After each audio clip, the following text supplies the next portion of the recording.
Dear viewers and listeners, welcome back to the NATO Through Time podcast, where we are looking into key moments in NATO's very long and very rich history.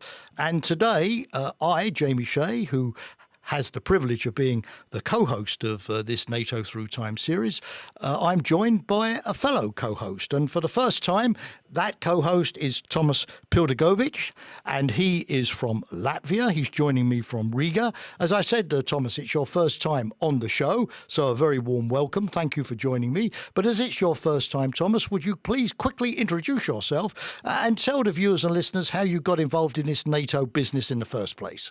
Hi, it's a pleasure to be here with you. It's a great honor. So I've spent about a year and a half working for the NATO Stratcom Center of Excellence based here in Riga, Latvia.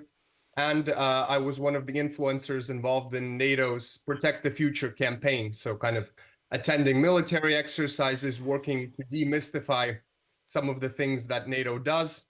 So it might seem to be a strange mix, but I do think it's exciting to work not just on developing expertise, but also on communicating in a compelling, relevant way. Well, dear viewers and listeners, as you well know, those of you, I hope all of you who follow the NATO Through Time podcast series, we like to have special guests.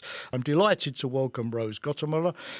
Rose was the Deputy Secretary General of NATO from 2016 to 2019. That means to say that she occupied the second most important civilian job after the Secretary General in the NATO hierarchy.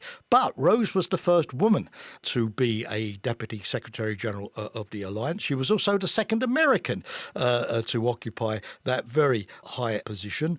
Also, I think significantly in exemplifying the closeness of the transatlantic relationship, that we had a European Secretary General and an American as Deputy Secretary General. But before Rose Gottemoeller moved to NATO, she was a very senior official diplomat with the US State Department.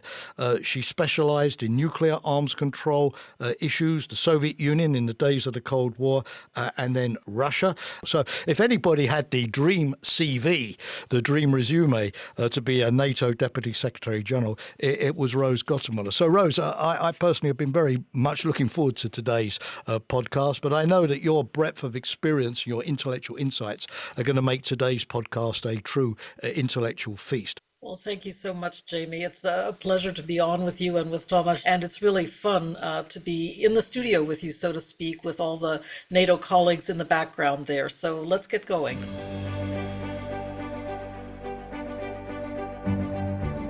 Hi, so perhaps we could go back to your upbringing, to your early life. You grew up in the United States during the Cold War and studied international relations in university in Washington. So perhaps you could tell us what drew you to this path to focus on security issues on the Soviet Union, learning Russian, and maybe do you feel that today in many Western countries we've actually lost a lot of this Russia expertise? Well, that's a great question, Thomas, and it's perhaps an unexpected answer that I consider myself a Sputnik baby. Once the Soviet Union launched their artificial satellite in the late 1950s, there was a certain, I would say, hysteria in the United States that the United States was falling behind in science and technology. Sounds familiar, probably. This story of the Russian satellite burst upon a startled world early in October. Russia announcing she had shot a man-made moon 560 miles into space, where it was circling the Earth at the dizzy speed of 18,000 miles per hour. It sent its familiar beep-beep back to Earth, was tracked by radio and by sight as it hurtled across the heavens. But in those days, in the late 50s, the federal government launched a number of programs in the STEM arena to get people focused more on science and math. And in my case, I was glad that they also launched programs on Russian language. And so, believe it or not, across the United States, even in rather small towns, I grew up in Columbus, Ohio, which is the capital of the state of Ohio. It's not a tiny town, but a place you would not necessarily expect to find Russian taught in high school. So I got into it because I had a great love of languages. I was studying French. I thought, oh, Russian will be kind of interesting. But it's all because of Sputnik and the space race and the fact that the United States of America felt that it was falling behind, that we were studying science and math at that time and also studying Russian in the United States. So that's how I got into it. And it led me after high school to Georgetown University, where I was in the School of Language and Linguistics, also studying Russian. I thought I was going to be a conference interpreter at the United Nations, but I quickly discovered that I would never be good enough to be a conference interpreter. And besides which, I didn't want to be the interpreter. I wanted to be right down on the floor of the UN in the midst of the policy. So I quickly made a shift from language as a specialty per se to wanting to work in the policy arena.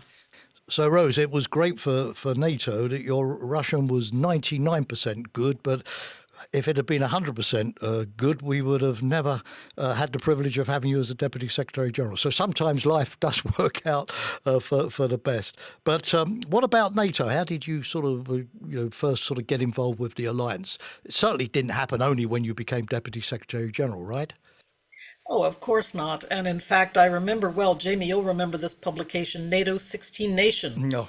And I remember being asked to write an article on sea-launched cruise missiles and arms control measures, monitoring and verification associated with sea-launched cruise missiles, which at that time in the 1980s were beginning to make, well, I shouldn't say a big splash. That's too much of a bad joke.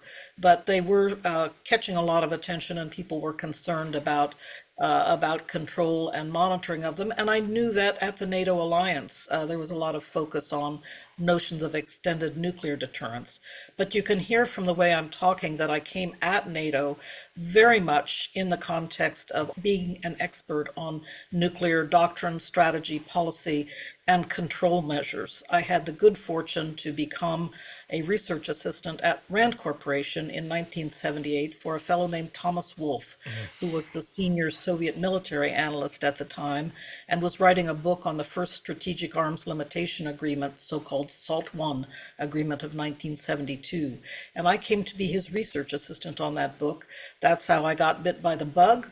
But Tom was also a great mentor to me, and he immediately said, you need to start writing in this area. And he pushed me off to the Library of Congress to do my own research, and that's how I really got into nuclear policy strategy and arms control matters.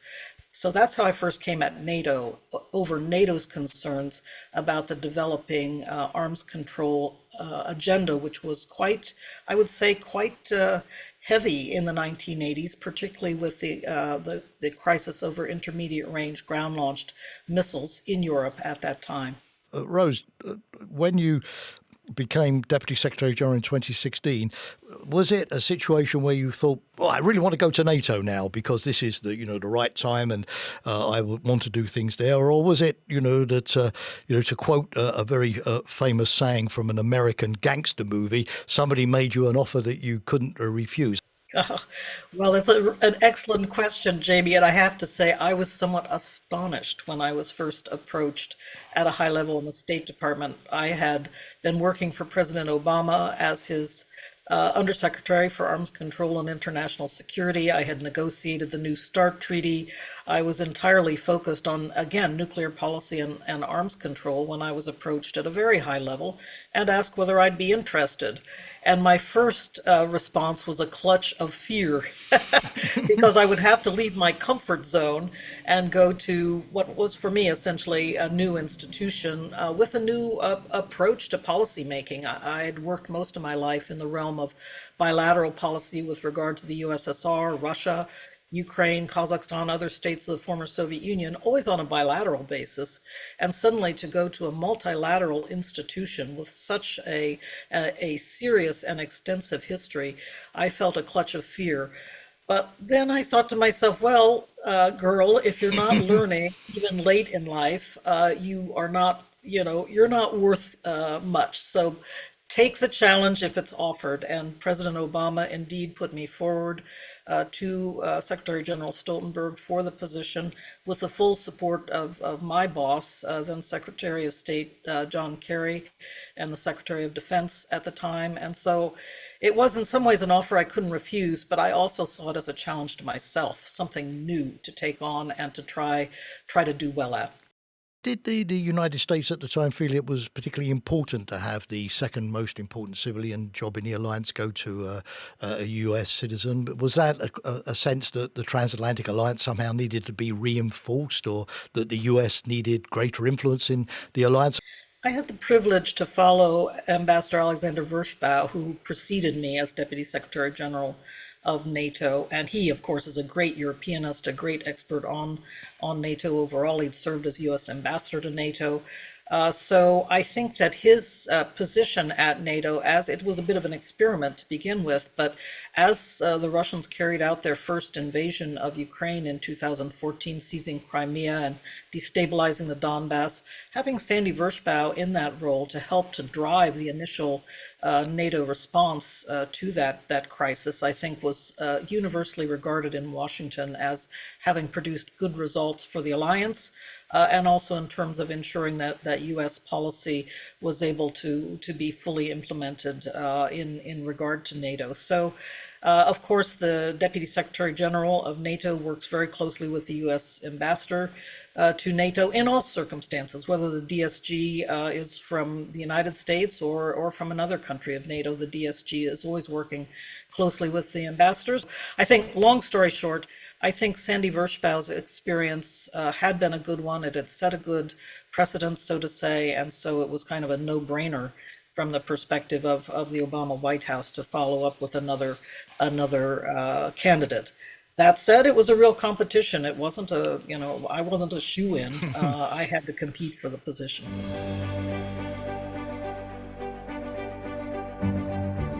Right. So I was thinking we could follow up actually on this theme of exploring the relationship between NATO and your country, the United States. The US has historically been seen as the natural kind of leader of the alliance, but do you think that this relationship is subject to change? Is it subject to some sort of evolution?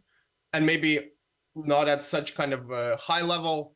Do ordinary Americans, do you feel that they know what NATO is even, and what can be done to improve this?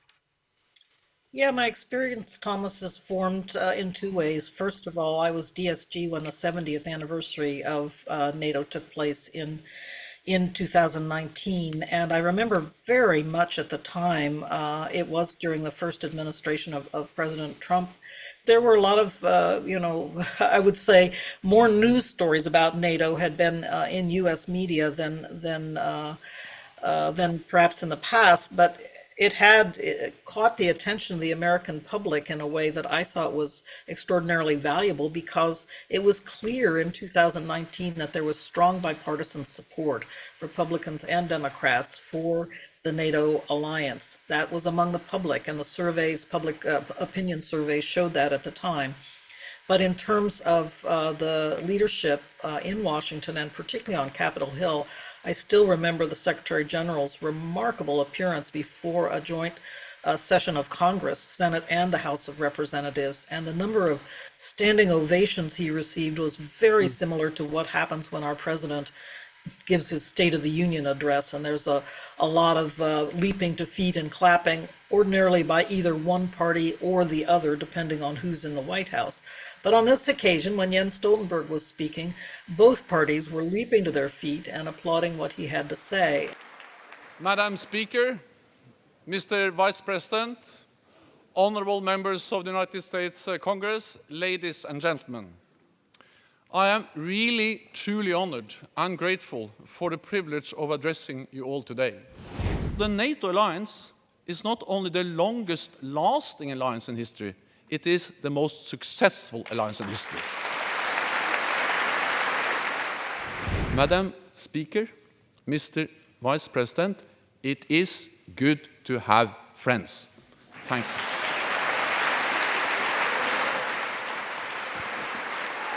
I took that as a huge, huge signal of the bipartisan support for NATO, even at a time when President Trump was loudly complaining about problems with burden sharing in NATO, that the NATO allies weren't living up to their promises to pay 2% of their gross domestic product for defense. And there were a lot of worries, I know, inside the NATO headquarters about where Trump might go next. But in that case, I could say there was very clear public support and also support in Washington for the alliance. Rose, on that one, do you see that the US support for NATO is sort of deeply anchored and enduring, notwithstanding the personality of the president in the White House at any one time?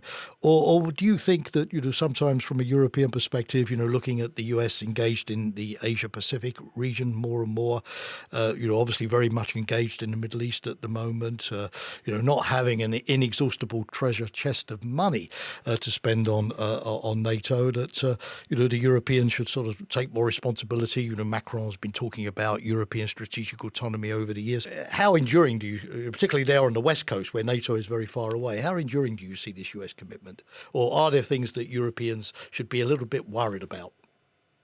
Well, I think there's a baseline of solid support for the alliance, but frankly, when it's off the front pages of the newspapers and out of the media overall, then people do forget about it a bit. I think that's in some ways a sign of its success, that it has been a quietly successful institution for now 75 years. And so that bespeaks the fact that in some ways the U.S. public doesn't have to pay attention to it on a crisis basis, day in, day out. But I also do believe that nowadays there is a continuing concern about whether NATO allies are paying their fair share for defense, and this has come in the context of the war in Ukraine and whether the United States is bearing the greater expense in terms of helping Ukraine. This came up in our recent debate over assistance, again, in the U.S. Congress. And in that case, the Republican Party did stand in the way of extending further assistance to Ukraine for some period of time. So it's a bit of a mixed picture, Jamie. I will say I think that there's, as I said, a solid baseline of support for NATO. But in the end of the day, there's also concern that perhaps Europe isn't paying its fair share. In that regard, I will say I think it's great, since the crisis on Capitol Hill over Ukraine assistance, that NATO countries have stepped forward. I think that Europe has really stepped forward and shown the United States that it can pick up the slack. Maybe we could ask you to have a very kind of short, brief elevator pitch. Why is NATO a good deal for America?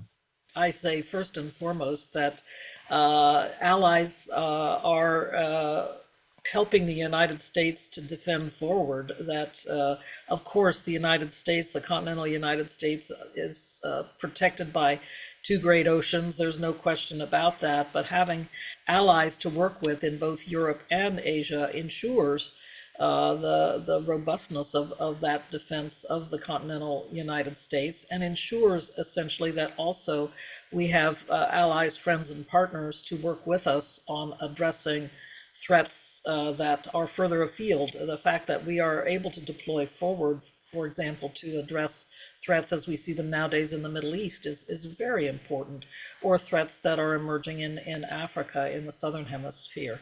So there are a number of ways that NATO allies help the United States in its own defense. So that's the argument for probably for the U.S. public.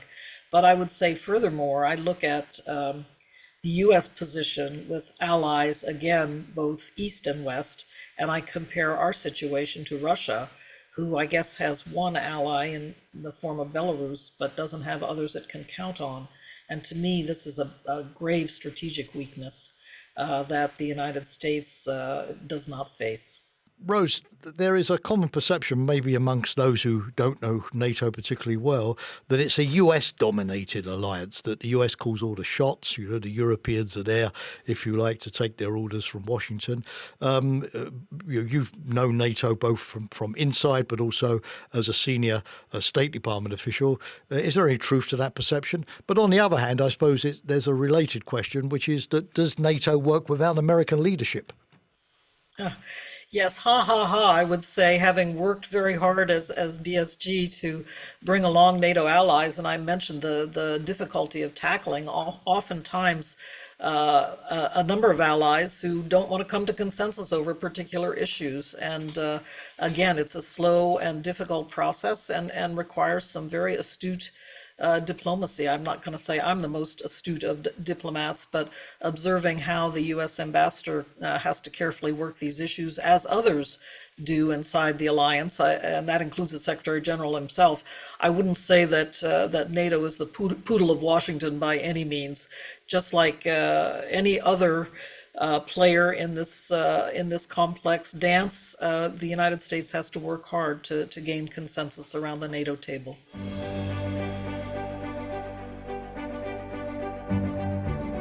Rose, it's time now to delve into your particular area of expertise, nuclear weapons and strategy, arms control, non-proliferation, disarmament.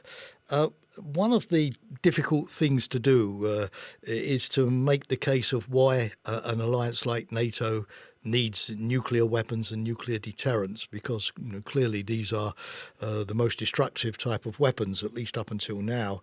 And sometimes public opinion obviously would like to be rid of them and doesn't see why NATO still needs them. So why do you think the nuclear element of NATO strategy is still important? The nuclear element of NATO strategy is still important because the Russians are rattling nuclear sabers every day. And, I greatly regret what's going on in the Kremlin. Historically, the Soviet Politburo was quite disciplined about how it conveyed whether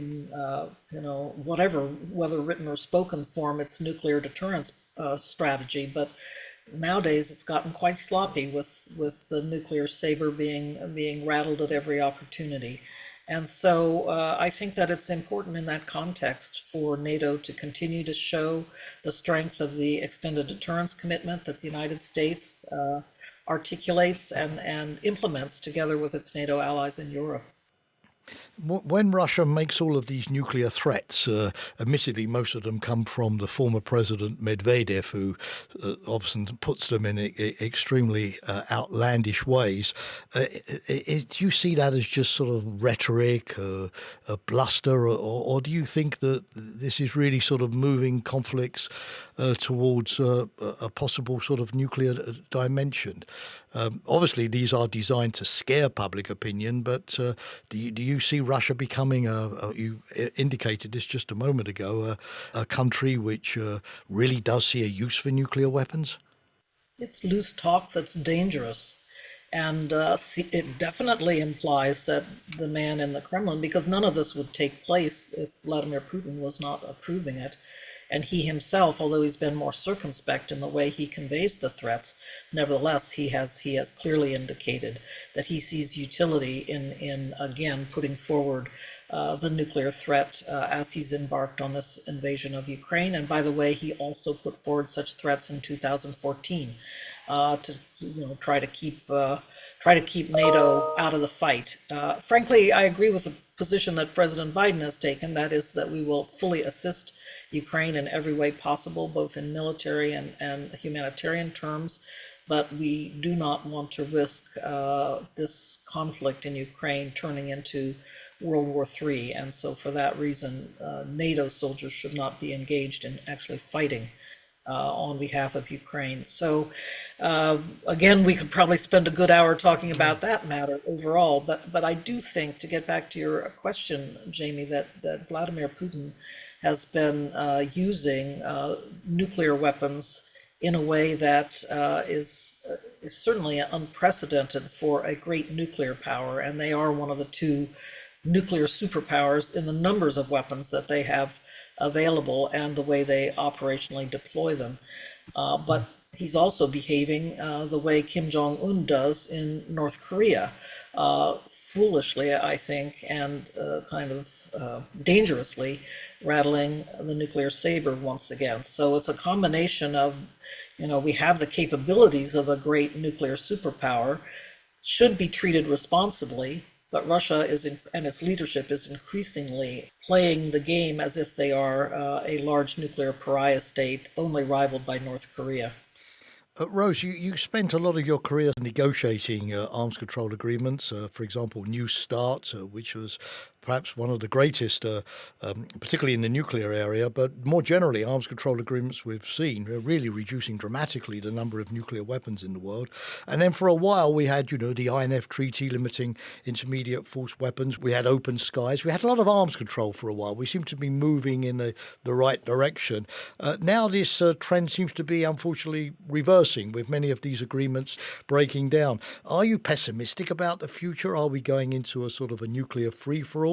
Or do you still believe that all of that edifice of arms control, restraint, legality, good practice that you yourself spent so much of your career developing, can that still be rescued? Where do we go from here? Yes, it is an extraordinarily difficult moment at this time, and I don't want to in any way whitewash it because it is a very, very difficult moment. I do want to say, though, that it's important to remember that the superstructure does remain.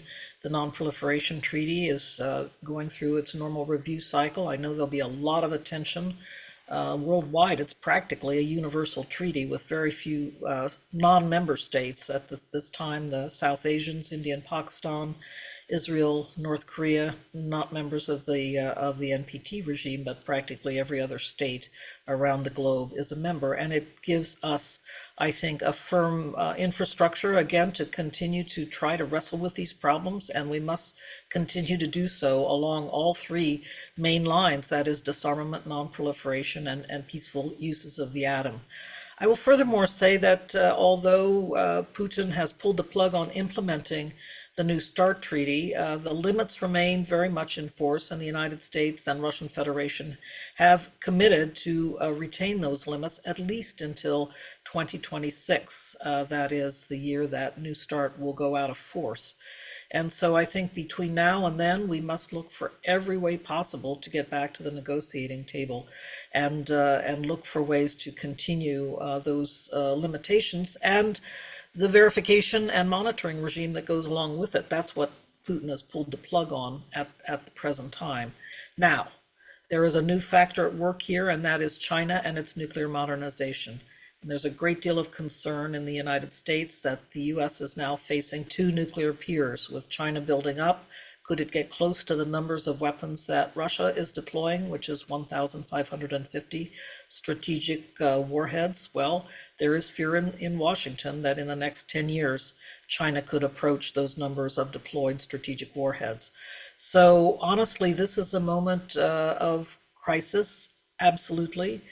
I like to think about it also as a moment of opportunity, both to draw an important new player to the table, China, and also to get back to business with Russia. But boy, at the moment, it is a very, very difficult crisis in this arena.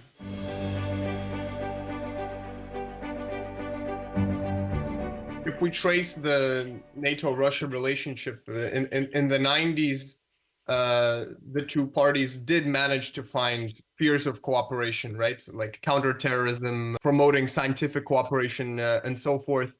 Now, of course, cooperation between NATO and Russia has suffered, a fundamental breakdown. Well, because nuclear weapons are an existential threat to humanity, my personal view, strongly held, is that no matter what else is happening in the relationship between the United States and Russia and between NATO and Russia, that the United States and its allies should be ready to pursue limits on nuclear weapons and limits that are properly verifiable. So we must be able to monitor what the Russians are doing in this arena. The old cliche, of course, is trust but verify, that came from Ronald Reagan. I believe in that, that we must be able to implement a treaty in a verifiable way and monitor what the Russians are doing to fulfill their responsibilities. In other areas, though, you're right, it's very, very difficult to think about how we could possibly get back to business. And Thomas, what to me is the huge irony here is that it was Vladimir Putin himself who came to the Rome summit in 2002, signed the Rome Declaration, and this is what launched the NATO-Russia Council and 2 decades, almost 2 decades, a decade and a half of I would say, pretty useful practical cooperation in areas. You pointed out some of the areas, but there were other areas like countering drug trafficking out of Afghanistan and working on a joint airspace initiative in Europe. Уважаемые дамы и господа, Ladies and gentlemen, наша сегодняшняя встреча с главами государств и правительств our meeting today at level of heads of state and government has corroborated our view of the entirely new quality of relations between the Russian Federation and the North Atlantic Treaty Organization. The document we have signed today to create a new NATO-Russia Council is evidence of an entirely new, far higher than before level of cooperation. The new situation in the world has forced us to accept and recognize our interdependence and the new threats to our stability and security, though that our common interests cannot be ensured if we act disparately. The Rome Declaration on the new quality in relations between NATO and Russia is a very, very important step in the development between NATO and Russia in a direction of a genuine equal partnership. This is a partnership that will be based on trust and mutual respect for the other's interests. We accept that the views of NATO and Russia on certain security-related issues may not always coincide, but we do know and are convinced that what unites us is far more serious and far outweighs what divides us. Do you think Russia was acting in good faith during that period? Well, again, if you can't trust, and I always say this to people who ask me about trust in negotiations, if you can't trust your interlocutor, trust the process. If it's producing results, then I think you can say, all right, they're acting in good faith. And in that period, we were producing results in certain areas. Again, I'll point to the anti-heroin trafficking activities that were going on and counterterrorism cooperation that was going on at that time period. So we were producing results, and Russia was, I think, at that point, playing a role in good faith. But obviously, as we got toward the 2010 through 13 time period, that began to break down, and by the time the Russians invaded Ukraine for the first time in 2014, I can clearly see from my own experience that joint cooperation, that practical cooperation was breaking down. So after a record of some successful cooperation between NATO and Russia in the 90s, why do you think Russia turned away from this partnership? I think that's a question you need to ask Vladimir Putin. He was president of Russia throughout this period, with a short interregnum, of course, between 2007 and 2011 when Dmitry Medvedev was president. I've been racking my brain myself. I think there is a domestic Russian political angle here that Putin needed to create an enemy in order to bolster his own position, and NATO was, and I suppose, an easy opponent to build up. But also, I think that there are probably some issues that Russia experienced at the NATO table that led them to be concerned. And the Russians themselves often point to the war in Kosovo as being an initial spark to their concerns, but that was long, long ago. They also point to the way NATO was making decisions with regard to the attacks that occurred in Libya later on, and how Russia was unable to halt NATO decision-making in that case. So it's difficult for me to speculate. Again, I just say it's best probably to ask that question in Moscow if we ever get a chance.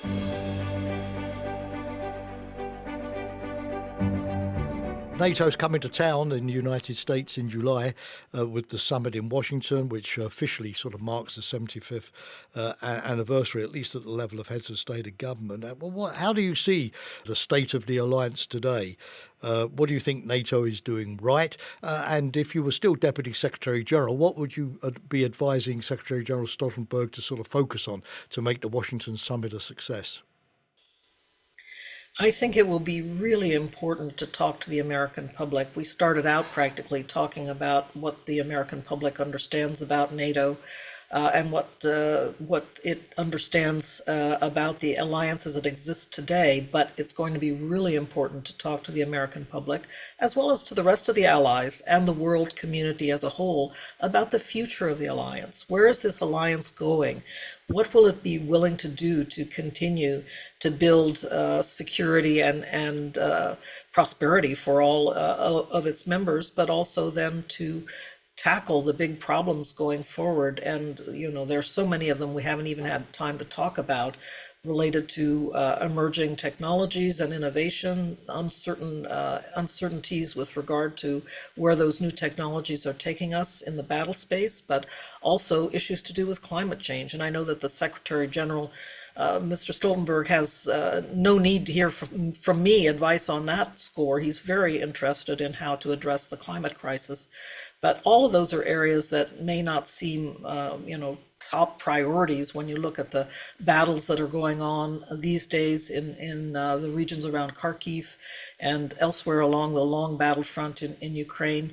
They may not seem top of mind, but I do think it's going to be important to really convey across a wide agenda what the future holds for NATO and how NATO can contribute in a positive way to that future.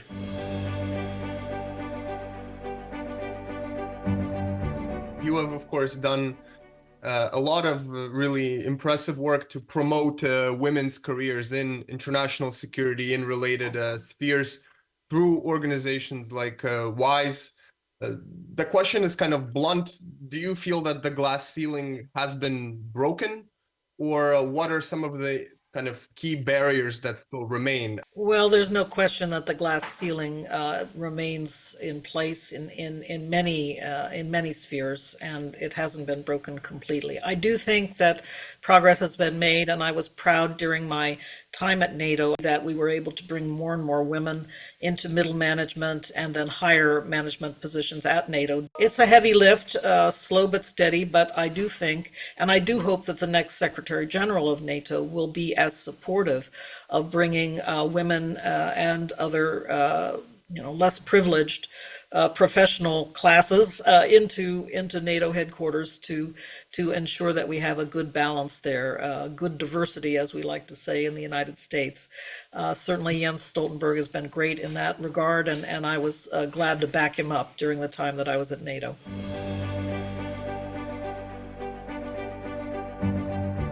Well, Rose, it's been great to speak to you. I guess that we would not have the time to talk about all the many things that we'd love to talk to you about, but we covered a lot of ground.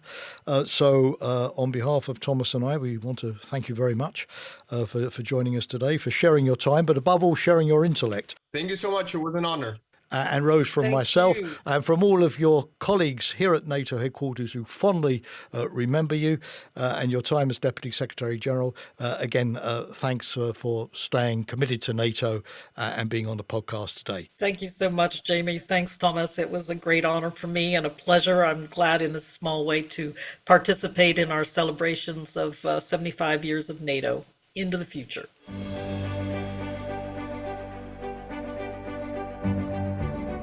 So, Thomas, we had, as I anticipated, a very intense, interesting conversation with Rose. She obviously has vast amounts of experience and a lot of knowledge. What struck you about what she told us about arms control, nuclear weapons, Russia, about what she said? I think Rose is one of the guests where with every answer she gives, all the best I can do is kind of be a sponge and just try to absorb it all. I think she's remarkably knowledgeable, and I thought it was a great conversation. I think one of the most important points she made is about the importance of communicating the relevance of NATO to the American public, particularly in the context of NATO's Washington summit.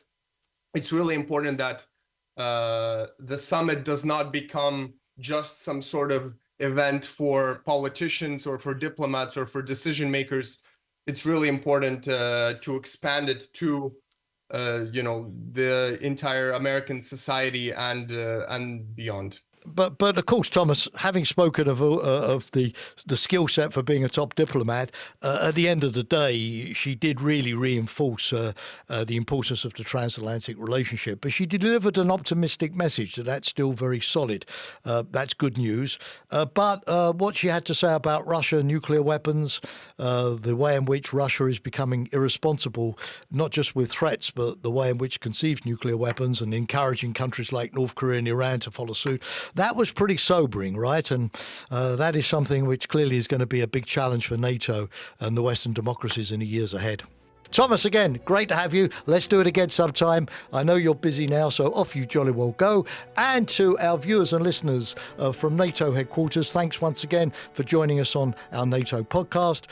From NATO headquarters, it's goodbye and hopefully see you again soon. Bye for now.